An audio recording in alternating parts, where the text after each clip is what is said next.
ASI के under में ही जो है किला आर्कियोलॉजी सर्वे ऑफ इंडिया, और बहुत अच्छे से इसको मेंटेन रखते हैं, वेल मेंटेन, क्लीनिंग सफाई वगैरह मेंटेनेंस सब होता है इसका समय समय पे। एक सेकंड इधर, ये क्या है? ये गुर्ज बोला जाता है इनको, लेकिन आगे ज़्यादा ना जाए, लेकिन चारों गुर्ज होते हैं, है ना, इनमें तोप वगैरह के लिए इसकी वॉल होती थी। और ये प्रोजेक्टर के माध्यम से जो है पूरा लाइट एंड साउंड शो चलता है नाइट में। कौन है आगे साथ? राजी रहे माधवराव सिंधिया कांग्रेस में होते थे उस समय पे। पहले ये गुने में आता था, तो ये तहसील है सिंधिया। तो वापिस ये, हाँ यहीं से रिटर्न करेंगे हम, क्योंकि यहाँ तो बोलेंगे बोल पे।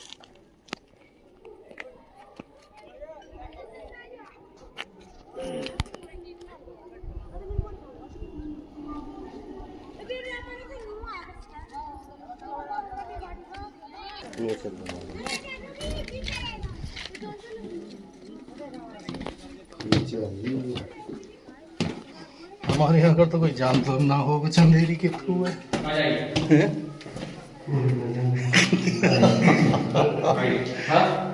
क्या हो गया?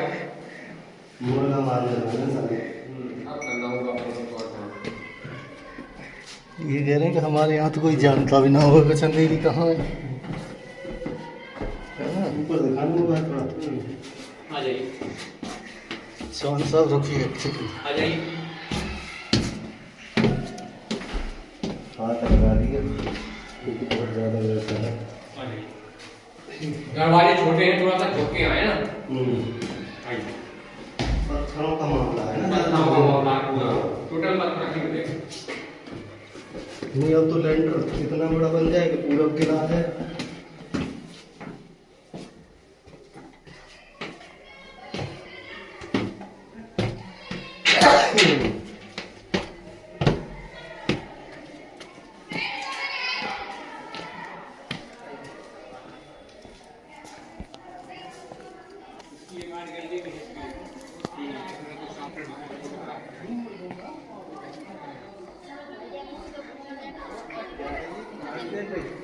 इस किले की आर्ट गैलरी है, जिसमें आफ्टर और बिफोर फोटोग्राफ है। 2005 और 7 के पहले इस किले की जो पोजीशन थी ना, बहुत पुअर पोजीशन थी, पूरा खंडर हो गया था, टूट गया था।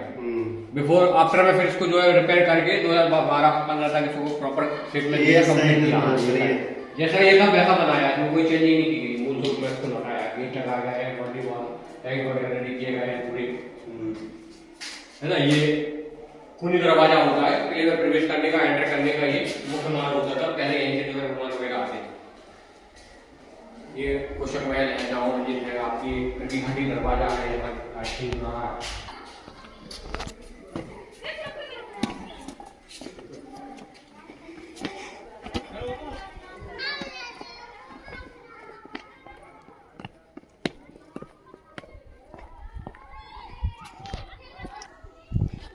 एक पहले बिजली का इंतजाम तो था नहीं। हाँ बिल्कुल,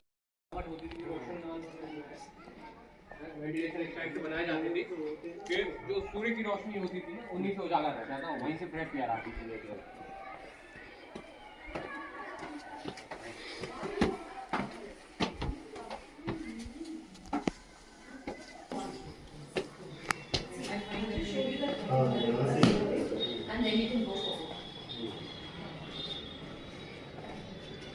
नहीं, ये शहर का फ्रंट व्यू है।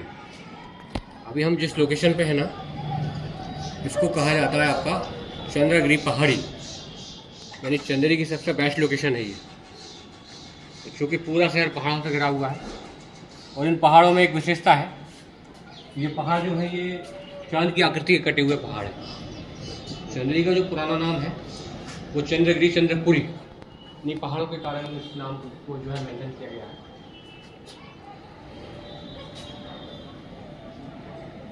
सामने आप देख रहे हैं ये है राजा एंड रानी महल, इसमें अधिकांश शूटिंग हुई। उसके सामने जो खाली ग्राउंड है वहाँ स्त्री मूवी में, सेकंड मूवी में मेले का व्यू रहता है ना। वाइट वाइट बिल्डिंग जो आप देख रहे हैं ये 24 सीजन बंद है। दोबारा बताइए। ग्रीन वैली पिंक मकान के जस्ट पीछे जो खंडर टाइप से पुराने ब्लैक कमोरे दिख रहे हैं, वो बैजू बाबरा जी का घर रहा है। अच्छा। और ये खूनी दरवाजा, ये आपके सामने, यहाँ जी कार खड़ी है, जो यहाँ से एंटर किया जाता था किले में प्रवेश करने का। ये पैदल मुख्य मार्ग होता था। यहाँ से प्रवेश करने के बाद कई गेटों को पार करने के बाद 3 से 4 गेटों को पार करने के बाद किले में प्रवेश किया जाता था। तो ये पूरा ऐसा घूम के राउंड फिगर में यहाँ से पूरा रास्ता गया है। और उसके साथ में साइड में नीचे रास्ता है, कोट जा रहा है, परकोटा। परकोटा क्या होता था कि एक चीन टाइप की दीवार होती थी, यानी सिक्योरिटी वॉल। किले की जो बाउंड्री वॉल जो बनी हुई दिख रहे थे आप, ये इस टाइप से प्रॉपर शेप में होती थी उस समय पे। तो उस समय ऐसे 7 साइड होते थे रास्ते, घनघोर जंगल। ये क्या है, ये जो इंडिया गेट सा खड़ा है? हाँ, ये जो गेट है ना, ये बादल महल दरवाजा है। अच्छा। हाँ, जैसा इसका नाम है बादल महल, ये बादल की ओर जाता हुआ, बादल को छूता हुआ। इसके पीछे हाँ, पहले उस समय महल हुआ करता था। तो ये कैमल हाउस है, यानी ऊँट सार। यहाँ ऊँट बनते थे, ऊपर उनके हाँ राजा रहते थे, ऊँट वाले, नीचे ऊँट रहते थे। कोट का कुछ अवशेष मिल रहा है, कार वगैरह खड़ी है। तो इस टाइप से पुरानी दीवार होती है परकोटा, जिसको कहते हैं।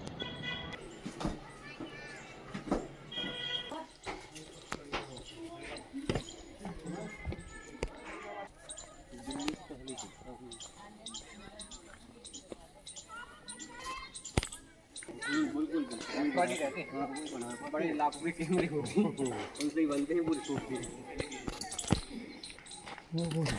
ये दीवानी आम और दीवानी खास की होती थी ना, इनमें से ये है दीवानी खास। यहाँ पे जो है पहले राज दरबार होता था, और राजा बैठते थे, इसके नीचे प्रजा थी। वहाँ पे बैजू जी इसी काल में थे? हाँ, बैजू जी जो थी इसी क्या नाम बताया, सुल्तान? हाँ हाँ, है ना।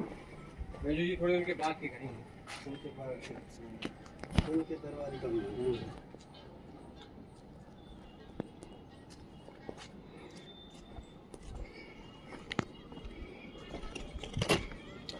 देखो हम आपको दिखाते हैं यहाँ से प्रॉपर किले का जो एंट्रेंस करने का रास्ता होता था।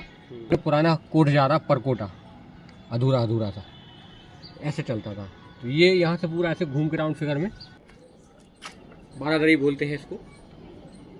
उधर से ये देखा जाता है कि इस दिशा से जो है कौन आ रहा जा रहा है, क्या गतिविधियाँ हो रही हैं, चल रही हैं। ये निगरानी पॉइंट रहती थी। और सामने जो आप देख रहे हैं एक दरवाजा, पत्थरों की खदानें यहाँ पे हैं, क्योंकि पत्थरों का तो कोई कीड़ा पूरा तो होता नहीं है। गढ़ है ये, मतलब 10 से 12 खदानें यहाँ पे, गाँव में, खेतों में, जंगलों में, पहाड़ों के पीछे, कई जगह।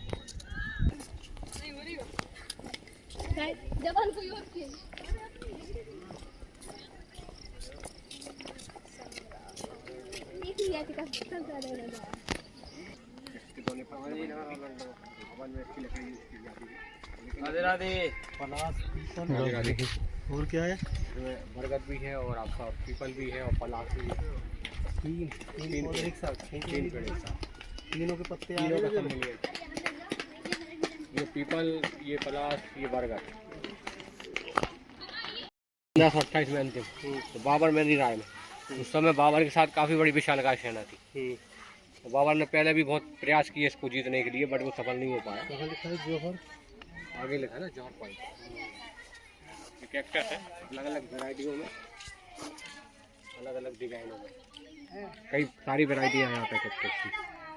कुछ यहाँ है साइड पीछे भी, जिसको कहना कैक्टस है। इस कैक्टस के ऊपर बेल चढ़ गई है।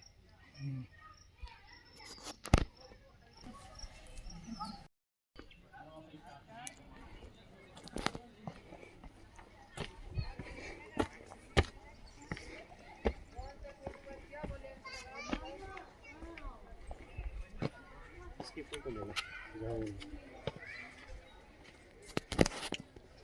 फूल पत्ती आ जा रही, किसकी आ जाए?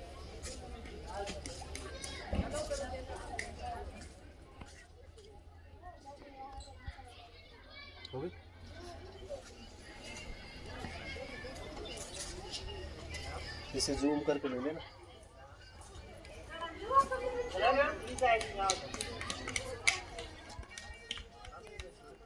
में जब ये एक अंतिम युद्ध हुआ, तो उस समय बाबर के साथ सेना थी काफ़ी बड़ी। तो बाबर अपने साथ तोपें वगैरह भी लेके आया था, और बाबर ने पहले भी कई प्रयास किए इस किले को जीतने के लिए, बट वो सफल नहीं हो पाया। जब ये अंतिम युद्ध होता है तो उसके पहले एक संदेश आता है महाराज मैनी राय जी के पास कि आप जो है नरेश राजा मैनी राय, तो उनके पास ये संदेश आता है कि आप इस किले को छोड़ दें और किसी अन्य किले पे आप चले जाएं। कोई भेलसा शमशाबाद का जो किला है वो आप ले लें। बट उन्होंने इस प्रस्ताव के लिए अस्वीकार किया क्योंकि उन्हें उचित नहीं लगा। एक राजा के आगे नतमस्तक करना उन्हें ठीक नहीं लगा। तो फिर युद्ध होता है। युद्ध का ये परिणाम रहता है कि महाराज मैनी राय जो रहते हैं वो वीर गति को प्राप्त हो जाते हैं। कि ये संदेश उनकी पत्नी महारानी मणिमाला जी को मिलता है तो वो जौहर वध का निर्णय लेती है। और वो सिंगल नहीं होती हैं, वो लगभग 1500 से 1600 की समथिंग महिलाएं, बच्चियां, राजपूत वीरांगनाएं सभी रहती हैं। चित्राणी का भेष धारण करती हैं, 16 श्रृंगार करती हैं, पति की अंतिम विदाई करती खड़ा हाथ पर देते हुए। और यहाँ एक अग्निकुंड का निर्माण होता है जिसमें अग्नि प्रवाहित कराई जाती है। और जब तक उनके पति दिखते हैं, जब तक वो देखती हैं, जैसे ही वो आँख से ओझल होती हैं तो छपाक से अपने आप को जो है अग्नि में समर्पित कर देती है। इस तरह से एक विशाल जौहर हुआ है जिसकी आग की लपटें बताते हैं कई महीनों तक धधकती रही। ये मोनूमेंट में भी ये दिखाया गया है कि ऊपर जो है स्वर्ग पूरे चल रही है, नीचे युद्ध हो रहा है और जस्ट नीचे जौहर हो रहा है। और यहाँ थोड़ा सा और देख लें, यहाँ आइए पीछे।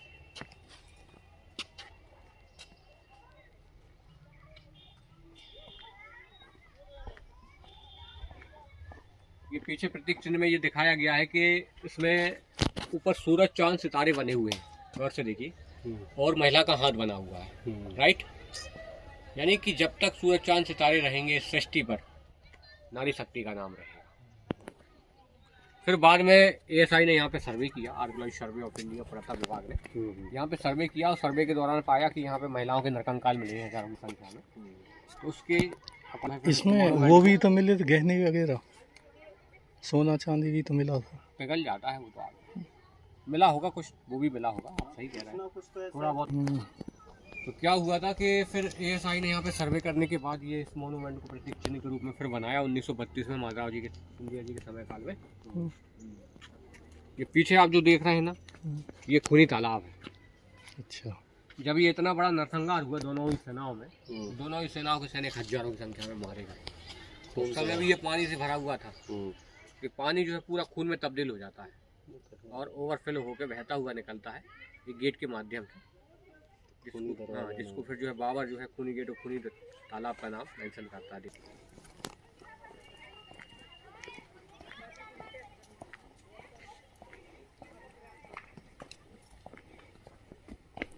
ये सब चीज़ आज की डेट में पॉसिबल नहीं है। और आज की डेट में ये मजाक उड़ाने का एक लोगों ने वो है ना, जीवन जो था बहुत संघर्षमय था।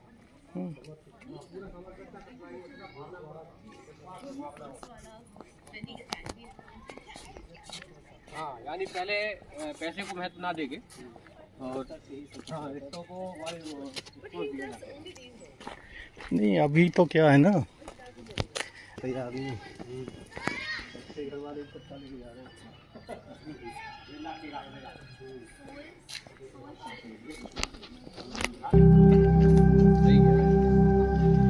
लेकिन अब ये चीजें चालू हो गई हैं, लोग बंद करने में बड़ी दिक्कत है, सरकार गिर जाएगी। लेकिन सरकार को